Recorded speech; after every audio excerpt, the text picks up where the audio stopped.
I recently had the pleasure of taking some of our senior leadership in healthcare to Denmark and met up with some of their senior healthcare folks.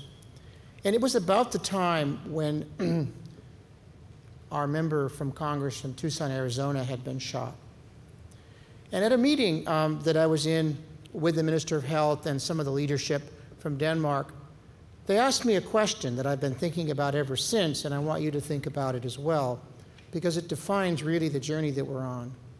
The question they asked me is a strange question in the United States context, but it's absolutely normal there. The question was, who was the shooter's doctor? Who was responsible? Where was their accountability? And again, we think of healthcare as an episode of care, and they think of healthcare as managing a population. The future is now, as they say in some places. And that's absolutely a normal question to ask now in even parts of the United States. I was in Edwards Air Force Base a few months ago, and I went into a BX and I was asking the officers there, do you know who all of your folks' doctors are? And they did, because they have a medical home and they manage the population. Anybody here from the VA? So the VA has been on that journey now for a few years. They call it patient-aligned care teams. And again, we're moving to managing a population with accountability down to the level of the doctor-patient relationship. There are three reasons. There are three huge trends that are driving this, and this is not political. This is inevitable. The first is we have unsustainable costs that we have to get a grip on. As I listened to the conversation about last night about trends in healthcare, one of the things that I didn't hear was the value proposition, was looking at this from a value proposition. You see, healthcare cost is so high now for us in industry that it's no longer a benefits issue, it's a cost issue. It's a conversation for every job in IBM because it's a huge part of our total cost. We move jobs to where we get a better value proposition for healthcare. We do that now. So about 6 years ago, I was sitting around a pool with some of my big bosses at IBM, and we began a conversation around how do we change the covenant between the buyer of care and the provider of care to get at a better value proposition, to get at managing our population. We thought probably what we had been doing, i.e. paying for an episode of care, we needed to change. So we brought all of organized primary care into the room. And we said to all of organized primary care, we want to buy something different from you. And they said, we want to sell you something different. We don't like what we're delivering now, and we think it's pretty dumb what you pay for.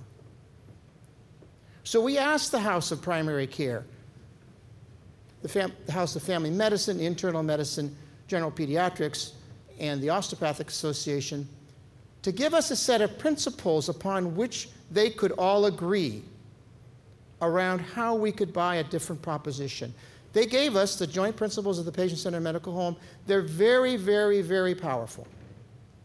They're very powerful because they now are the standard of care in the DoD. They now are the standard of care in the VA, and it is what we are buying.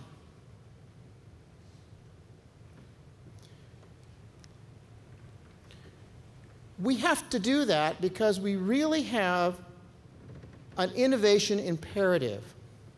For us, cost is just one bucket. In fact, it's probably only 40% of our total spend that we think of in healthcare. We also think of managing a population around absenteeism and presenteeism.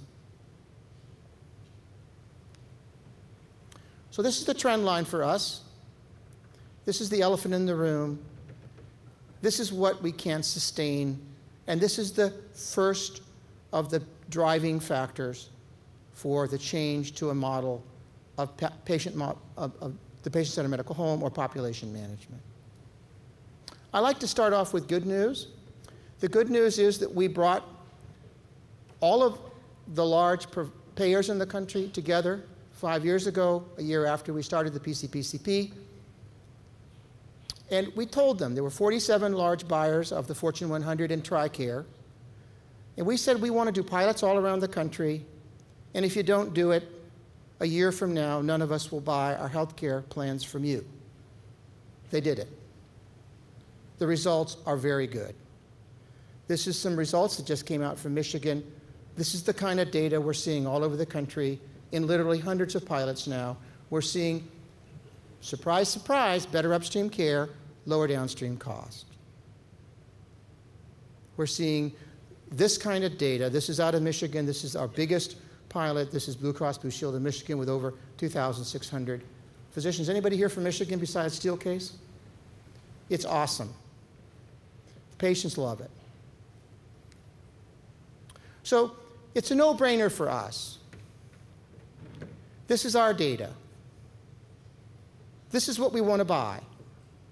This is what we're going to buy. We want care that's comprehensive, that's integrated, that's coordinated, and that's accessible. We no longer want to buy for any of our population an episode of care. We want to buy an episode of care in which the population is managed. That's the journey. So today, and by the way, it's not accident that I happen to be here talking about this. It was planned. We announced that IBM and WellPoint are going to work together to use this powerful tool that we've been working on, Watson, to try to do for the doctor's mind, and for that matter, the patient's mind, what X-ray's done for their vision. You see, the second trend, the second huge driving factor that exists now and that didn't happen the last time we tried this with HMO is for the first time in history, we have data. We never had the data before. You see, I know exactly what it costs me. I know exactly what it costs me in any geography of the country. And we're beginning to bang up clinical data, claims data, and have a much better transparency about what's going on. This is a very important graph. This was in October issue of Health Affairs last year. And it shows how we compare to other countries in the value system of what is delivered to us, i.e., the 15 years of life after age 40, which is the best indicator of how valuable the delivery system is. The slide at the very top is USA 2011. The one below it is USA 2005, which is where the study was, but we have more recent data. We're dead last, and we're dead last at twice the price. But you all know that, right? That's not anything that you don't know. But the square down in the center, which is overlaying Switzerland, is Dubuque, Iowa.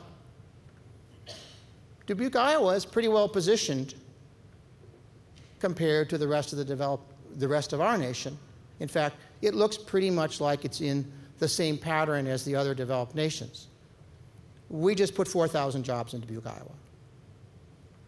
So for states, for regions of the country, there's a giant sucking sound if you don't get on top of healthcare and healthcare costs, and that's your jobs. It's too expensive now for us not to look at this in the same way we would look at tax costs in a region. So I was visiting a large institution on the East Coast about a year ago. I drove down, it was a major academic medical center. I drove down the freeway, and there was a giant sign on the freeway, and the giant sign said, "We deliver the absolute best heart surgery in this state." I went in, I had a meeting with the CEO, the CFO, the leadership of that, around the round table. I looked straight in the CEO's eyes, and I said, "You're not ever going to get another job in this community. It isn't going to happen." That's not the sign I want to see. I want to see a sign that says, we deliver the most comprehensive, integrated, coordinated care. We do it so well that your population will have 1/3 less need to have heart surgery. And by the way, we have places in America today, Dubuque, Iowa is one of them. We have places in America today where that's the case because we have the data. And by the way, it ain't rocket science. It's discipline to manage a population. It's the ABCs. It's aspirin, blood pressure, cholesterol. So we've reached a point where we probably have some of the best partialty care in the world. We have the Yakuzas that fly here from Japan to get their kidneys transplanted.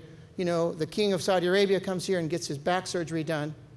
It's kind of like the Olympics a few years ago, where we had the best basketball players in the world, and they went out and got whooped by the Albanians. Remember that? Why? Because they couldn't pass the ball. They didn't coordinate. They didn't talk to each other. I have parts of the United States where I have costs that are 3 times as high as Dubuque, Iowa. And what I find in the delivery system is that my patients will have 5 partialists, no adult supervision, none of them talking to each other, no coordination of care, no integration. You all know that's true, right? That's what I buy. So that's why we're pushing so hard to be able to get at a concept of managing a population and a medical home. So we do twice as much heart surgery, according to this article and the book that Halverson wrote, because we fail to manage a population with better upstream care. So CMS calls it the triple aim. The military and the VA calls it the quadruple aim. We call it the quadruple aim. The medical home is what? It's the system integrator. It's the place where data can flow and be held accountable. Right? The Danes are probably 10 or 15 years ahead of us in doing this. They've gone from 157 hospitals to 21 in 15 years. 84% of their population died in hospital. Now about 90% die at home. And by the way, they love it. Video conferencing, remote monitoring. Close to 80% of the encounters are asynchronous. Now, very few of my employees have asynchronous encounter because the only way the system gets paid is if my employees see the whites of the eyes of their doctor, right? But where we have medical home, and we have 32,000 employees now, we've been building it for 5 years in our communities, where we have that capacity, we've seen a 32% reduction in face-to-face visits because they're emailing. So that's the third trend. If the first is cost, the second is data, the third is my 25 and 30-year-old kids don't want to encounter the healthcare system the same way that I do. They won't tolerate encountering the same way I do. They're going to expect to be able to encounter the healthcare system the same way they encounter every other aspect of their lives, and a lot of that's going to be online and asynchronous. So that's the third trend. So when I asked my friend Abe, I said, you know, this is a really cool idea, this medical home. Where'd you get this idea from? They said, oh, we read the pediatric literature in the United States, and we came here and we were looking at what was happening at Kaiser and Mayo and a few other places. You know, it's not as if you don't get it. So the Spanish completely redesigned their system a few years ago around the medical home. It's pretty efficient. I asked them, I said, where'd you get the idea? They said, oh, we hired a consultant from America to come and do that. So it's not as if we don't get it. It's just that the way our system has funded itself, you know, makes it difficult to acquire this. So this is the kind of care we're talking about. We're talking about superb access to care. We're talking about profound patient engagement. In North Carolina, where we've been doing this for about 7 years, we've seen a 42% decrease in hospitalization for asthmatics. And when you look under the covers, it's about patient engagement. It's about really patient. Clinical information systems that really begin to get at the data. A registry. When I first moved to the Hudson Valley, my cat would get notified of its immunization requirements, but my wife wouldn't, because, you know, the vets had a registry, right? Care is coordinated. In the Hudson Valley now, we're in our 6th year of medical home. The healthcare plan has a care coordinator right in the primary care doctor's office. When patients get discharged from the hospital, they're not discharged until the medical home catches them and they have a defined appointment and follow up and follow through. Team-based care. You know, primary care doc, $6 a minute is what their time is worth. They should do 2 things with their time: difficult diagnostic dilemmas and relationships. They have a team that's working at the top of the license that will do the rest. Patient feedback, that's hugely important, and you're going to hear some of that from ePatient Dave tomorrow. And then publicly available information is the journey that we're on.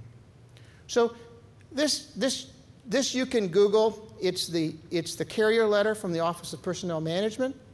It's what we built our RFP against when we banged up against the healthcare system, and WellPoint agreed to deliver medical home in 14 of their markets, and that's why we're going to partner with them with Watson.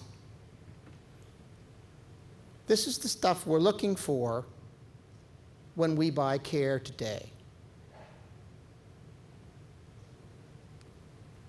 So how do you pay for this? We're going to have other dials. If the only dial is fee-for-service, you're going to get too much service. Right? So we're going to need other mechanisms to pay than fee-for-service, and that's happening, and it's happening all over the country. In Hawaii, just yesterday, they announced no more uplift in fee-for-service. If you're an NCQA Level 3 medical home, you get 14.8% more money, but no more increase in fee-for-service. WellPoint said the same thing to hospitals: no more fee-for-service increase. You know, we're going to have to build other dials. So I was really excited to see that Mayo's looking at this. And by the way, on ABC, they said the world-famous Mayo Clinic needs primary care. And they talked about their medical home and building their medical home, and they're doing that here for their employees and for our employees. Zero-cost trend line in health for Mayo's employees using a medical home. That's the kind of care we want to buy. And by the way, they're going to be looking at this. This was just an announcement a couple of days ago. So here's a shift we're seeing. Partnership with patients is CMS's rollout. It's an 11% shift in payment away from fee-for-service towards keeping patients out of the hospital. That's a huge shift. That's a big deal for hospitals. Very few hospitals have the kinds of margins that they can ignore that. CMS announced bundled payments, and in Minnesota, it's one of 8 states where the advanced primary care model is rolling out. In fact, it's rolling out next month. Minnesota has passed a law around medical home, and Minnesota's state employees are in a medical home as well as Medicaid. So again, we see a huge shift in the market.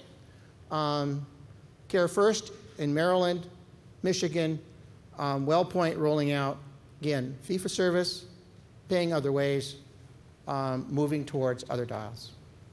So this is what it looks like when we look across communities, the journey that we're on.